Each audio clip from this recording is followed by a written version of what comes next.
Hello friends, स्वागत है हमारे यूट्यूब चैनल में। आज आपको इस वीडियो के माध्यम से समकोण त्रिभुज का क्षेत्रफल निकालना सिखाएंगे कि अगर किसी भी समकोण त्रिभुज की उसकी भुजा की लंबाई पता हो और ऊंचाई पता हो तो उसका क्षेत्रफल कैसे निकालेंगे, वही इस वीडियो में सीखने वाले हैं। अगर समकोण त्रिभुज का क्षेत्रफल आपको निकालना नहीं आता है तो इस वीडियो के लास्ट तक जरूर देखिएगा। तो हम 2 क्वेश्चन लिए हैं, इन्हीं 2 क्वेश्चन के माध्यम से आपको बताएंगे कि समकोण त्रिभुज का क्षेत्रफल कैसे निकालते हैं। निकालने से पहले आपको सबसे पहले ये बता देते हैं कि समकोण त्रिभुज कहते किसे हैं, इसका परिभाषा क्या होता है। जब तक हम बेसिक चीज़ें यानी नहीं जानेंगे तो क्या होता है, क्वेश्चन सॉल्व करने में थोड़ी दिक्कतें होती हैं।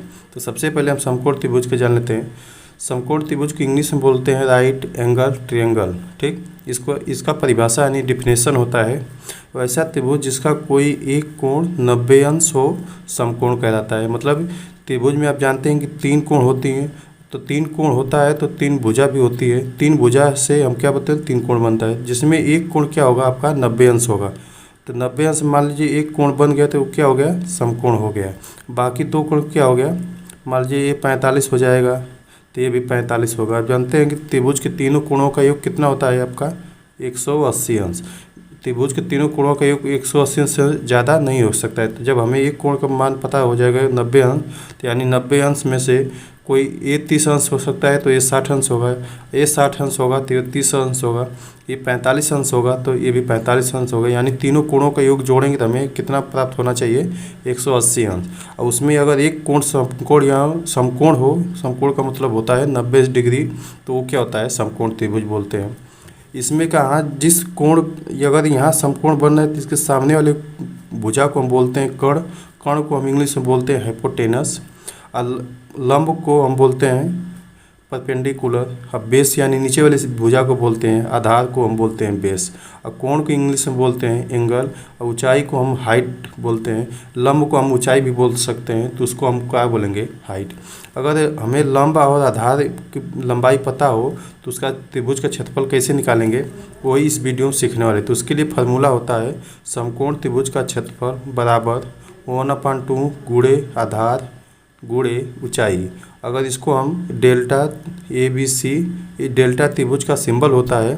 अगर इस तरह का आपको कहीं सिंबल लिख जाए तो समझिएगा त्रिभुज की बात हो रही है। त्रिभुज ABC का क्षेत्रफल बराबर 1/2 गुणे बेस गुणे हाइट, यानी इसी को हम क्या किए हैं, इंग्लिश में नीचे लिखे हैं।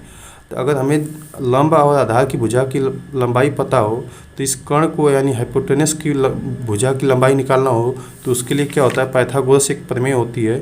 तो कर्ण का स्क्वायर बराबर आधार का स्क्वायर प्लस लंब का स्क्वायर। इस सूत्र से हम क्या करेंगे, कर्ण की यानी हाइपोटेनस की लंबाई निकाल लेंगे। अब चलिए क्वेश्चन को सॉल्व करते हैं।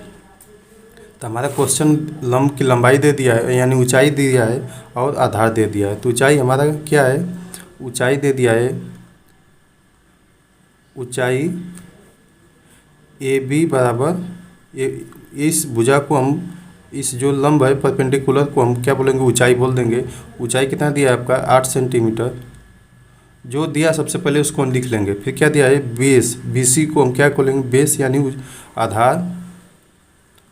आधार बराबर BC को बेस कितना दिया है आपका 6 सेंटीमीटर।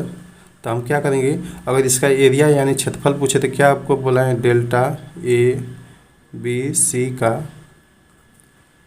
क्षेत्रफल बराबर होता है 1/2 गुणे आधार गुणे ऊंचाई के।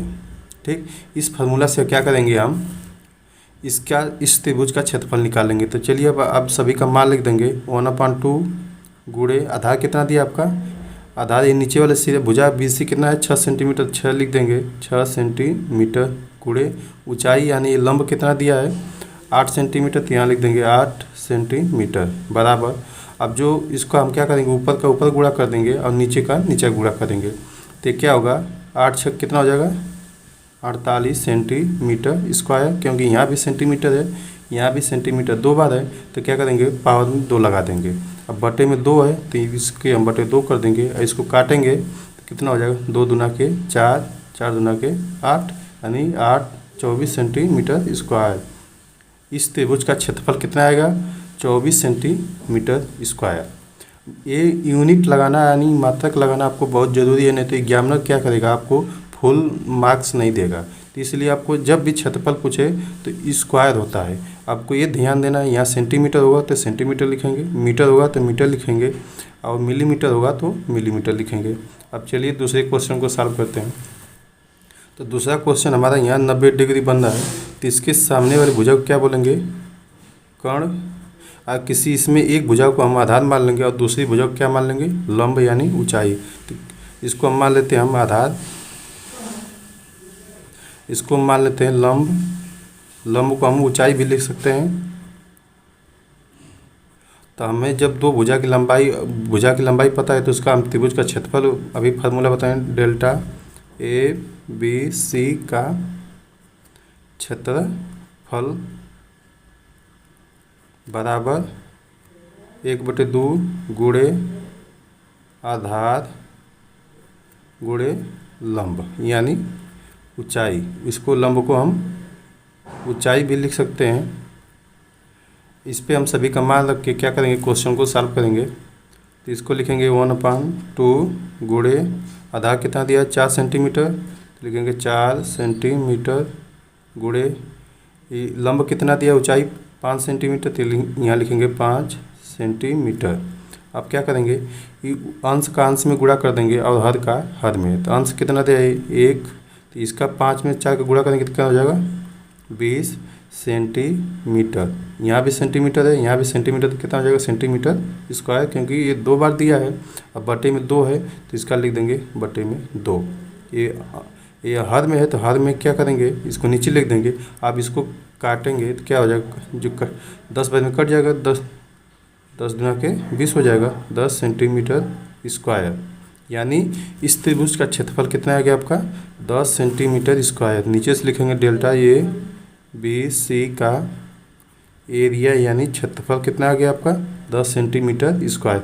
आपको मात्रक हमेशा लिखना है, बार बार आपको बता रहे हैं, नहीं तो ये क्या होगा, एग्जामिनर आपको फुल मार्क्स नहीं देगा आंसर सही होते हुए भी। इसलिए यूनिट हमेशा लगाइएगा लास्ट में जरूर, कि अगर एरिया पूछे तो स्क्वायर होता है, वॉल्यूम यानी आयतन पूछे तो क्यूब होता है, और दूरी पूछे तो केवल सेंटीमीटर मीटर जो दिया रहेगा वही होता है। आई होप आपको वीडियो पसंद आई हो तो लाइक कर दीजिएगा, चैनल पर नए हो तो प्लीज़ चैनल को सब्सक्राइब कर लीजिएगा।